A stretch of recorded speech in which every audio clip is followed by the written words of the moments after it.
was about a week ago. Doug said this during one of our roundtables. I quote, he says, I want the Browns to sign somebody who is part Kevin Johnson and part Terrence Mitchell. I don't know if he exists. Doug, you realize less than 24 hours later, the Browns signed Troy Hill. How did this come together? I conjured him. I conjured him out of. It's like I presented these things to Andrew Berry and asked him, "Can you build a football player?" And Andrew Berry said, "I'll do it." And here you have it. So I like to ask for things that I don't know exist, and every now and then you get them. And poof, there he is. So, Poof. and that's exactly what happened. His name is Troy Hill. He exists. Andrew Berry added him to Joe Wood's defense, signing the 6-year veteran to a 2-year deal worth $9 million. Just a bargain shopping spree. And perhaps that'll be a segment we unpack once free agency totally comes to a close. It's really just the bargain shopping Andrew Berry was able to pull off this offseason from John Johnson taking probably between 2 and 4 million less from the tack deal. We just talked about Anthony Walker to this. It's value meets price meets on-field production, and it's quickly becoming the MO of Andrew Berry. Because again, it's another savvy signing by him and the Browns. He will turn 30 in August, but he's put together two very impressive seasons the past 2 years in Los Angeles. First playing for Wade Phillips in 2019, used primarily as an outside corner. This past year, former defensive coordinator and now head coach of the Chargers, Brandon Staley, slid Hill inside to man the slot.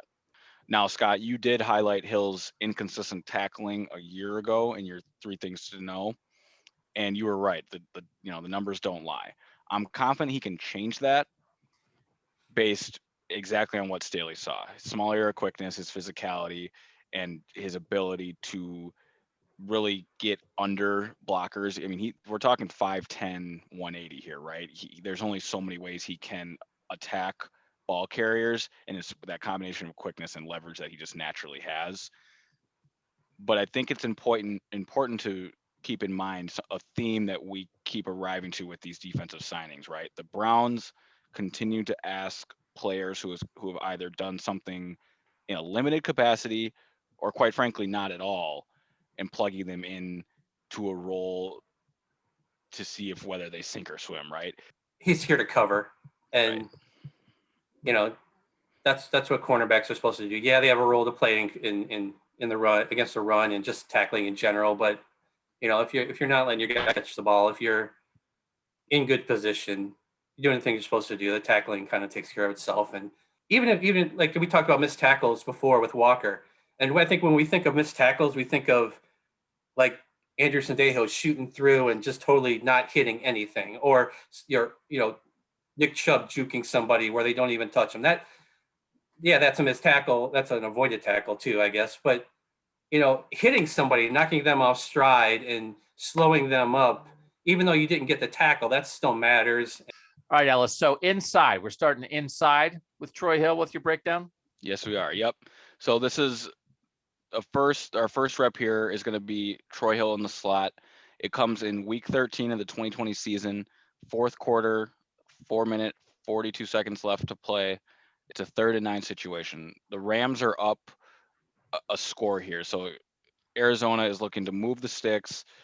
When we get to the tape, we see Hill lined up with good depth against the Arizona slot receiver. You have a guy deep onto the numbers and then a bunch formation to the left. As we roll the snap, Hill gets great depth. The Rams roll to really a cover one look. This becomes man coverage, and Hill recognizes right away once Murray gets into his third drop in his step and the receiver in the slot starts to break on his out. Hill plants that right inside leg right at the 40-yard line and begins his drive on the football.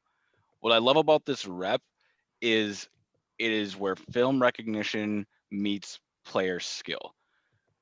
Once Kyler Murray's hand comes off the football and Hill recognizes quick out, he drives and he gets so far in front of this football that by the time he intercepts it, he's 2.5, 3 yards downfield, and it's an easy walk-in score.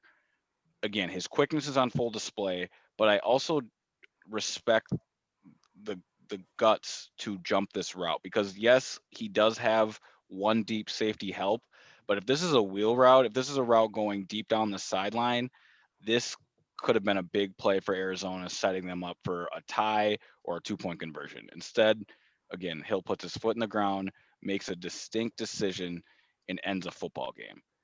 Is he as good outside?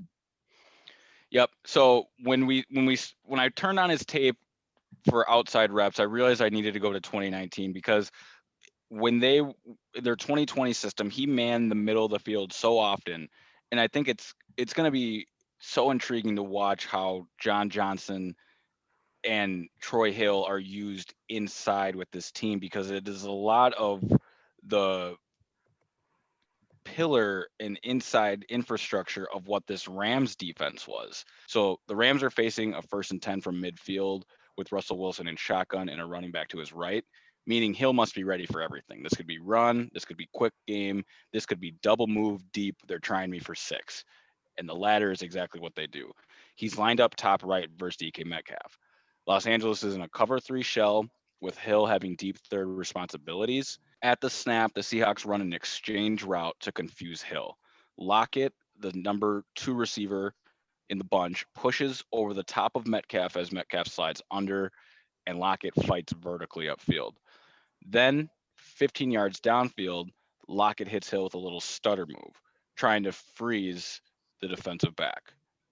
Hill does briefly slow, but as Lockett bursts deep, Hill taps into that unique, reliable recovery speed.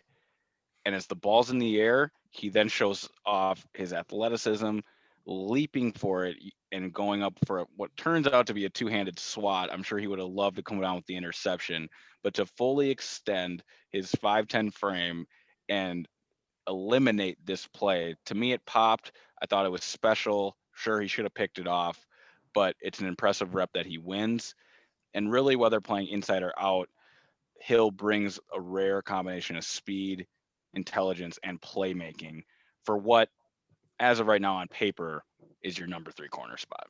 It's something that, again, should just give Browns a complete peace of mind that regardless of what happens with Greedy Williams, the outside corner spots will be taken care of. If the Browns need to figure out something in the slot because they move him out, that's fine. But the goal of football is to not get beat deep, and Troy Hill doesn't allow that.